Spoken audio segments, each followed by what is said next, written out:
നമസ്കാരം. 2016 കേരളം ഭരിക്കാൻ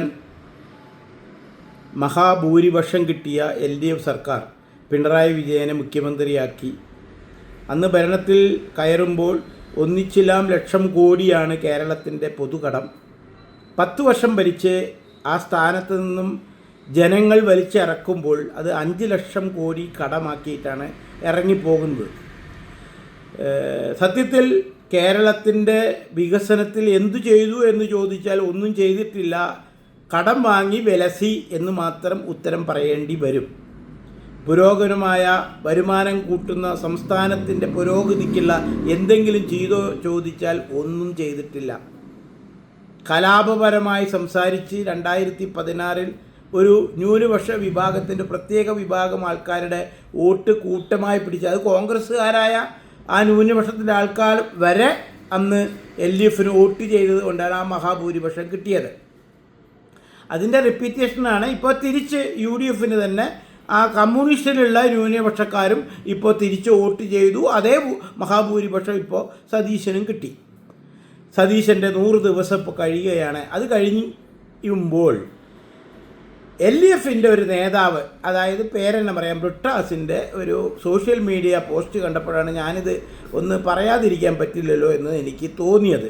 കാരണം സോഷ്യൽ മീഡിയയിൽ എന്തും പറഞ്ഞോ ബ്രിട്ടാസ്, അത് കുഴപ്പമില്ല. നിങ്ങൾ പണ്ട് ഇപ്പോൾ സതീശൻ്റെ കാര്യം പറഞ്ഞല്ലോ, പണ്ട് നിങ്ങൾ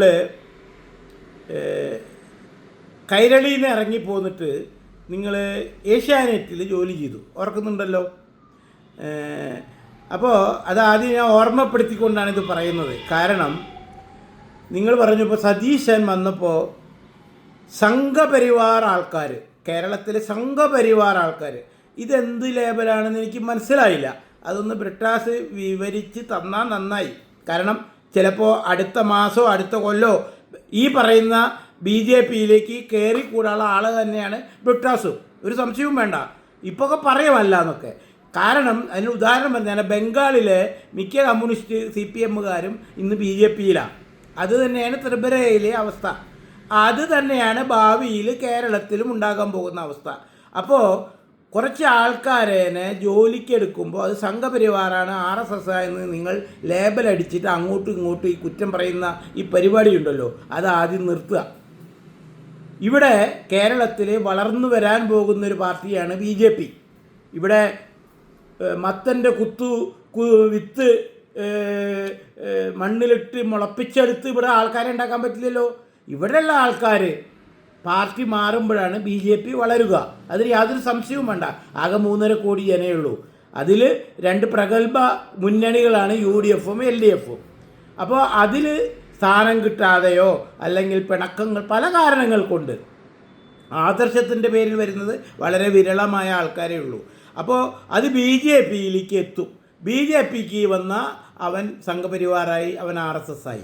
ഈ ഒരു ചിന്താഗതി, ഈ ഒരു പ്രശ്നം അവനാൻ തന്നെ അവനാൻ്റെ വില കളയുന്ന ഒരു അവസ്ഥയാണ്. അത് ഞാൻ പറയാൻ കാരണം, നിങ്ങൾ തന്നെ കൈരളിയിൽ നിന്ന് ആട്ടി ഓടിച്ചപ്പോൾ ഏഷ്യാനെറ്റിൽ വന്ന് ജോലി ചെയ്തു.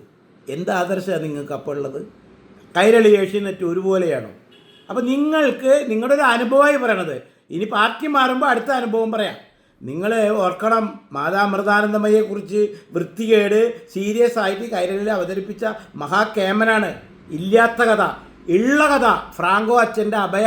ഈ കേസൊന്നും നിങ്ങൾ ഒരു സീരീസ് ഉണ്ടാക്കിയിട്ട് കൈരളി ചാനലിൽ കാണിച്ചിട്ടില്ല. എന്നിട്ട് ഏഷ്യാനെറ്റിൽ പോയി എന്തേ നിങ്ങൾ കാണിച്ച്? ഇപ്പോൾ സതീശനെ കുറ്റം പറയുമ്പോൾ അതിനുള്ള കപ്പാസിറ്റിയും കഴിവും നമ്മുടെ ഭാഗത്ത് വേണം. നിങ്ങൾ പാർലമെൻറ്റിൽ വഷളായി പോകുന്നത് കണ്ട് ഞങ്ങൾക്ക് വിഷമമുണ്ട് മലയാളികൾ. നിങ്ങൾ ഈ സോഷ്യൽ മീഡിയയിലും പബ്ലിക്കിൽ നിങ്ങൾ കുറേ സിനിമ അഭിനയിക്കാൻ പോയി, നടനായോ? നിങ്ങളുടെ കുറേ ആക്ടിങ് വീഡിയോ ഒക്കെ ഇപ്പോഴും യൂട്യൂബിൽ കിട്ടും. അപ്പോൾ നിങ്ങൾ ഈ ആക്ടിങ് ചെയ്തിട്ട് നടന്നിട്ടൊന്നും കാര്യമില്ല. നിങ്ങൾ ആ CPMൽ വളരെ ഹാർഡ് വർക്ക് ചെയ്ത് CPMൻ്റെ താഴെ കട്ടിൽ നിന്ന് മുകളിലെത്തിയ പലരും ഒന്നും ആവാതെ ഇപ്പോഴും നടക്കുന്നുണ്ട്. ഒന്നും വേണ്ടതേ. കോൺഗ്രസ്സിൽ നിന്ന് പാർട്ടി മാറി ചെന്ന ചെറിയ ഫിലിപ്പ് കൊല്ലങ്ങളോളം ആ പാർട്ടിക്ക് വേണ്ടി ചലച്ചു. നിങ്ങളുടെ ചാനലിൽ തന്നെ ഒരു പ്രത്യേക പ്രോഗ്രാം നടത്തി. അയാളെന്നെ തടഞ്ഞിട്ടല്ലേ നിങ്ങൾ ഈ ആ സീറ്റ് അടിച്ചു മാറ്റിയത്. ആരെ സോപ്പിടിച്ചില്ല അതൊന്നും ഞാൻ പറയുന്നില്ല. നിങ്ങൾ സാബു ജേക്കബിനെ ഒഴിവാക്കിയിട്ട് അമേരിക്കയ്ക്ക് നിങ്ങളെയും കൊണ്ട് നടന്നു കുറച്ച് ദിവസം. അപ്പോഴാണ് നിങ്ങൾ ഈ രാജ്യ സീറ്റൊക്കെ സംഘടിപ്പിച്ചതെന്നൊക്കെ ഇവിടുത്തെ എല്ലാവർക്കും അറിയാം. ആദ്യമൊക്കെ അമേരിക്കയെ കൊണ്ടുപോയി സാബു ജേക്കബാ, അറിയാലോ, നമ്മുടെ കിറ്റക്സ് സാബു. പിന്നെ സാബുവിനെ ഒഴിവാക്കി. അതെന്താ ഞാൻ പറയുന്നില്ല. ഷെയർ കച്ചവടം എല്ലാവർക്കും അറിയാം. ഇവിടെ എല്ലാ രാഷ്ട്രീയ മുഖ്യമന്ത്രിമാരും പ്രഗത്ഭരായിട്ട് നല്ല രീതിയിൽ നടക്കുന്ന കമ്പനികളുടെ ഷെയറിൽ കയറി കൂടാൻ നോക്കും. ചിലവരത് പിടിച്ചു വാങ്ങും, ചിലവർ പിടിച്ചു വാങ്ങിയില്ലെങ്കിൽ പരസ്പരം അടിയായി പിന്നെ കിണ്ടി കോളാമ്പി അവിടെയൊക്കെ ചെക്കിംഗ് ആയി ഫാക്ടറി അടയ്ക്കാൻ നോക്കുകയായി, അവിടെ അടി നടത്തുകയായി. ഇതൊക്കെ നമ്മൾ കണ്ടതാണ്. അപ്പോൾ വി ഡി സതീശനെ കുറ്റം പറയുമ്പോൾ നമ്മുടെ കൈ ശുദ്ധമായിരിക്കണം. വെറുതെ ഈ പാർലമെൻറ്റിൽ പറഞ്ഞ് നമ്മുടെ ധനകാര്യമന്ത്രിയുടെ ഒക്കെ ആറ്റും തുപ്പൊക്കെ നമ്മൾ കണ്ടതാ, നിങ്ങൾ കേട്ടതാണ്. നിങ്ങളുടെ മുഖം തന്നെ ഏതോ ഒരു കേസിൽ ഞാൻ കണ്ടു. അതായത് എന്തോ ഒരു എനിക്ക് ആ സബ്ജക്റ്റ് മുഴുവൻ പറയാൻ സമയമില്ല, എന്നാലും ചെറുതായിട്ട് ഞാൻ പറയാം. അതായത് അമ്മയെക്കുറിച്ച്, അതായത് തമിഴ്നാട്ടിലെ പഴയ മുഖ്യമന്ത്രി ജയലളിതയെക്കുറിച്ചാണ് അവിടുത്തെ ഒരു MP എന്തോ വിവരിക്കുകയാണ്. ആവശ്യമില്ലാതെ നിങ്ങൾ അതിൻ്റെ ബാക്കിൽ ഇരുന്നിട്ട് വിച്ചമ്മ എന്ന് 2-3 പ്രാവശ്യം റിപ്പീറ്റ് ചെയ്തപ്പോൾ ആ തമിഴ്നാട് MP നിൻ്റെ അമ്മ എന്ന് പറഞ്ഞ് കേട്ടില്ലേ? നാണം കെട്ടില്ലേ? മുഖമൊക്കെ ഇങ്ങനെ കരിവാളിച്ച് നിന്നു. എന്തെങ്കിലും ഉണ്ടായോ? അപ്പോൾ കുറച്ച് ബുദ്ധിപരമായിട്ട് സംസാരിക്കാൻ പഠിക്കുക ബ്രിട്ടാസ്. ഈ നിങ്ങളുടെ പ്രവർത്തികൾ മുഴുവൻ ശരിയാണെന്നും CPMകാർ പോലും നിങ്ങളെ വിലവെക്കാത്ത അവസ്ഥയാണ്. ഇപ്പോൾ സതീശനെ ഇങ്ങനെ പറഞ്ഞു ഒഴിവാക്കരുത്. കാരണം സതീശൻ തിരഞ്ഞെടുപ്പ് സമയത്ത് വരുമാനം കൂട്ടാൻ പല പ്രോഗ്രാംസും ജനങ്ങളുടെ മുമ്പിൽ പറഞ്ഞു. സ്വർണ്ണ കച്ചവടക്കാരുടെ GST മുഴുവൻ പിരിക്കും, ബാറിലെ GST മുഴുവൻ പിരിക്കും, ഇതൊക്കെ ഞാൻ ചെയ്യും, വരുമാനം കൂട്ടും, അല്ലാതെ മദ്യ കച്ചവടം കൂട്ടും, ലോട്ടറി കച്ചവടം കൂട്ടും എന്നല്ല സതീശൻ പറഞ്ഞത്. പക്ഷേ ഇപ്പോൾ ഓണം കഴിയുമ്പോൾ നമ്മൾ കാണുന്ന എന്താണ്? മദ്യ കച്ചവടം പിണറായി വിജയനെക്കാട്ടിയും ഇരട്ടിയോ എത്രയൊക്കെ കണക്ക് വന്നിട്ടില്ല മുഴുവനായിട്ട്. പൂരാടത്തിൻ്റെ അന്ന് തന്നെ 100 കോടി കടന്നു പിണറായി കച്ചവടത്തിനെക്കാട്ടി എന്നൊക്കെ റിപ്പോർട്ട് കണ്ടു. അപ്പോൾ മദ്യ കച്ചവടം ലോട്ടറി കച്ചവടം തന്നെയാണോ വരുമാനം കൂട്ടാൻ സതീശൻ ചെയ്യുന്നത് എന്ന് ബ്രിട്ടാസ് ചോദിക്കേണ്ടതാണ്. അത് ചോദിച്ചില്ല. അത് കാരണമാണ് ഞാൻ ഇപ്പോൾ ഇത് പറഞ്ഞത്. അല്ലാതെ സതീശൻ പറഞ്ഞ സ്വർണ്ണ കച്ചവടക്കാരുടെ ബാർ കച്ചവടക്കാരുടെയൊക്കെ GST കറക്റ്റായിട്ട് നികുതി ഞാൻ പിരിച്ചെടുക്കും എന്നാൽ അത് മതി കേരളം ഭരിക്കാൻ എന്നൊക്കെ പറഞ്ഞതാണ്. ഇനി അതൊന്നും വേണ്ടെന്നേ. ഇവിടെ കുറച്ച് വ്യവസായങ്ങൾ കൊണ്ടുവരാനും ഇൻവെസ്റ്റേഴ്സിൻ്റെ കഥ ഞാൻ കേട്ടു, ഒന്ന് സമാധാനിച്ചു. ടാറ്റ 10,000 കോടി ഇൻവെസ്റ്റ് ചെയ്യണു. ടാറ്റയുടെ ആൾക്കാർ വന്ന് തന്നെ പറഞ്ഞു അങ്ങനെ ഒരു സംഭവമേ ഇല്ല എന്ന്. പിന്നെ ഞാൻ കേട്ടു ബ്രിട്ടാഷാണ് പറഞ്ഞത്, അതായത് വിഴിഞ്ഞം പോർട്ടിൻ്റെ റോഡുകൾ അതിന് സമരം ചെയ്യുന്നൊക്കെ സതീശ് എന്തിനു മുന്നേ അവർ വയ്ക്കുമ്പോൾ പറഞ്ഞു എന്നാണ്. ഞാനൊരു കാര്യം ചോദിക്കട്ടെ, വിഴിഞ്ഞം പോർട്ട് ആരാണ് തിരക്ക് പിടിച്ച് സൈൻ ചെയ്തത്, എന്തിനാണ് സൈൻ ചെയ്തതെന്ന് എല്ലാവർക്കും അറിയാം. അത് കഴിഞ്ഞ് അത് കണ്ടിന്യൂ ചെയ്തത് നിങ്ങളും തന്നെയാണ്. നിങ്ങൾ രണ്ടാളും മാറി മാറി ഭരിക്കുമ്പോൾ നിങ്ങൾ തന്നെ ഓരോന്ന് വിളിച്ചു പറയും. പണ്ട് ബ്രിട്ടാസിൻ്റെ മുഖ്യമന്ത്രി അച്യുതാനന്ദൻ തൃശ്ശൂരിൽ നിന്ന് കുതിരാൻ്റെ അവിടുന്ന് വാളയാറ് വരെയുള്ള റോഡ് 2 വരിയാക്കണം, വീതി കുറയ്ക്കണം. അതിന് മൻമോഹൻ സിംഗിൻ്റെ അടുത്ത് ആപ്ലിക്കേഷനായിട്ട് പോയാരാ നിങ്ങൾ, ഓർക്കുണ്ടോ?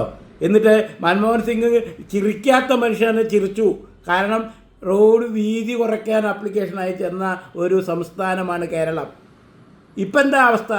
അന്ന് അത് 2 വരി ആയപ്പോൾ വേഗം പണിയൊക്കെ കഴിച്ചു. ഇപ്പോൾ 3 വരി നിർബന്ധമാണ് ലോക ഇതിൻ്റെ ഇത് പ്രകാരം. അത് ഇപ്പോൾ 3 വരിയാക്കാം. വീണ്ടും അവിടെയൊക്കെ പൊളിച്ച് വീണ്ടും പണിയാണ്. അതിൻ്റെ അവസ്ഥ എന്താ? ഇനി ഒരു 10 കൊല്ലം കൂടി ആ റോട്ട് കൂടെ യാത്ര വളരെ ദുർഘടം പിടിച്ചതായിരിക്കും. നിങ്ങളുടെ ചിന്താഗതിയാണ് കേരളത്തിൻ്റെ പല മുന്നോട്ടുള്ള പ്രവർത്തനങ്ങളും ഇത്ര പിന്നോട്ടേക്ക് പോയത്. ഗ്യാസ് പൈപ്പ് ഇവിടെ കുറഞ്ഞിട്ടിപ്പോൾ നിങ്ങൾ സമരം ചെയ്ത് ഓർക്കുണ്ടോ? പിന്നെ നിങ്ങൾ ഭരിക്കാൻ വന്നപ്പോൾ അത് കുഴിച്ചിട്ടു, അത് കേമത്തായി. അതേമാതിരി തന്നെ കമ്പ്യൂട്ടർ വന്നപ്പോൾ JCB വന്നപ്പോൾ ഒക്കെ നിങ്ങൾ സമരം പിടിച്ചു. എന്നിട്ട് എന്താ ഉണ്ടായത്? നിങ്ങൾ വരുമ്പോൾ അതൊക്കെ നടപ്പാക്കും. ഈ മനോഭാവം ആദ്യം മാറ്റുക. നാടിൻ്റെ വികസനത്തിന് വേണ്ടി ചെയ്യുന്ന കാര്യങ്ങളെ സപ്പോർട്ട് ചെയ്യാൻ ഇപ്പം നിങ്ങളുടെ കുട്ടി സഖാക്കൾ ഇപ്പോൾ റോട്ടിലിറങ്ങി. നിങ്ങൾ ഭരിക്കുമ്പോൾ അവർ മുണ്ടണില്ലല്ലോ. ഇവിടെ എന്തൊക്കെ പ്രശ്നങ്ങളുണ്ടായിരുന്നു? എന്തിനെങ്കിലും അവർ സമരം ചെയ്തോ? ആകെ അവർ ചെയ്തത് പീഡിപ്പിച്ച് കൊന്ന് കെട്ടിത്തൂക്കിയ ഒരു സിദ്ധാർത്ഥനെ, പിന്നെ വേറെ ഒരു കേസും കൂടി അതേമാതിരത്തെ ഞാൻ കണ്ടിട്ടുണ്ട്. അന്ന് അത് ചെയ്തപ്പോൾ നിങ്ങളുടെ എതിരായ വിദ്യാർത്ഥി സംഘടനകളും സമരം ചെയ്യാൻ വന്നേയില്ല. ആ കേസ് എന്തായി? ആ പിള്ളേർക്ക് എന്തായി? അവരൊക്കെ മാന്യന്മാരെ പരീക്ഷ എഴുതിയിട്ട് സമൂഹത്തിന് മുന്നിൽ നെഞ്ഞും വിരിച്ച് നടക്കണു. ആ സിദ്ധാർത്ഥൻ്റെ കുടുംബക്കാർക്ക് അതിൻ്റെ നഷ്ടം അവർക്ക് മാത്രം. ഇനി ഇപ്പോഴാ നിങ്ങൾ സമരം ചെയ്യാൻ തുടങ്ങി. ഏത് പിടിച്ചിട്ട്? അവിടെ ഒരു പൊട്ടൻ ചെക്കനും ടീമും ജന്തർ മന്ദറിൽ തുടങ്ങിയ വിഷയം എടുത്തിട്ട് നിങ്ങൾ ഇവിടെ സമരം ചെയ്യുന്നു. സ്കൂളുകൾ ഇവിടെ എത്ര സ്കൂളിലാണ് കുട്ടികൾ പാമ്പ് കടിച്ചത് കേരളത്തിൽ? ഓർക്കണില്ലേ?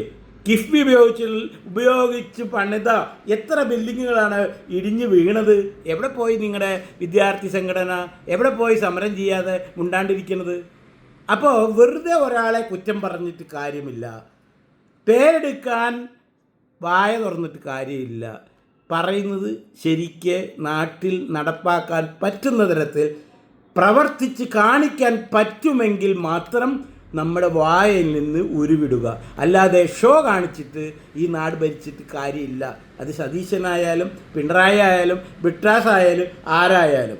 ഇവിടെ കേരളത്തിൻ്റെ കടം കൂട്ടിപ്പതാ 100 ദിവസം കൊണ്ട് കേരളത്തിൻ്റെ കടം വീണ്ടും 15,000-20,000 കോടിയിലേക്ക് കയറിക്കഴിഞ്ഞു. ഓണം ആഘോഷിക്കാൻ റിസർവ് ബാങ്കിൽ നിന്ന് പ്രത്യേക പെർമിഷൻ എടുത്തിട്ട് കടമെടുത്തു എന്നാണ് ഞാൻ കേട്ടത്. കേൾക്കല്ല, ഔദ്യോഗികമായിട്ട് വന്നിട്ട് തന്നെയുണ്ട്. അപ്പോൾ ഇങ്ങനെ ഭരിച്ചിട്ട് കാര്യമൊന്നുമില്ല.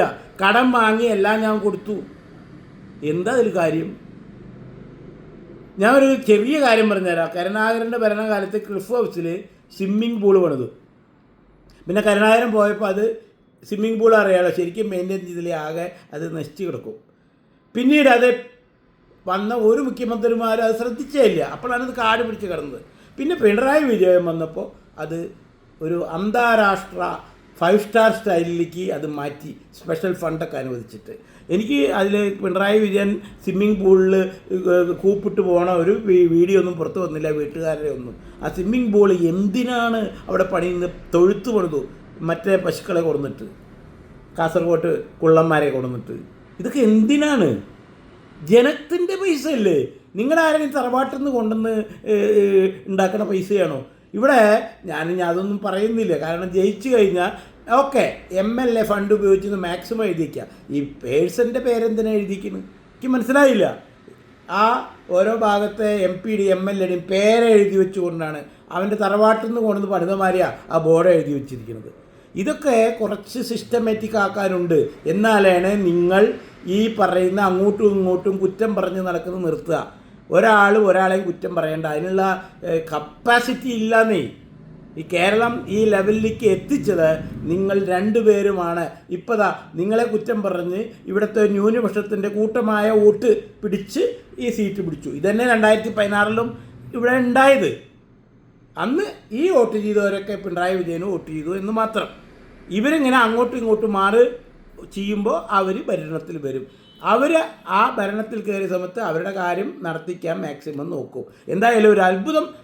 ആദ്യമായിട്ട് ഓണാഘോഷത്തിൽ വാണക്കാട്ട് തങ്ങൾ ഓണപ്പാട്ട് പാടി ആഘോഷത്തിൽ പങ്കെടുത്തു. ഇന്നേ വരെ ചെയ്യാത്ത കാര്യമാണ് ഇത്. അന്ന് ജോസഫ് മാഷയുടെ കൈ വെട്ടിയപ്പോഴോ അല്ലെങ്കിൽ പഹൽഗാമിൽ ആ ജെട്ടി ഊരി 26 വെടിവെച്ച് വന്നപ്പോഴൊക്കെ ഈ സാഹോദര്യം അന്ന് കാണിച്ചിരുന്നു വെച്ചെങ്കിൽ ഇത്ര ജനങ്ങൾ തമ്മിൽ ഇങ്ങനെ അകന്നു പോകുന്നൊരവസ്ഥ ഇവിടെ ഉണ്ടാവില്ലായിരുന്നു.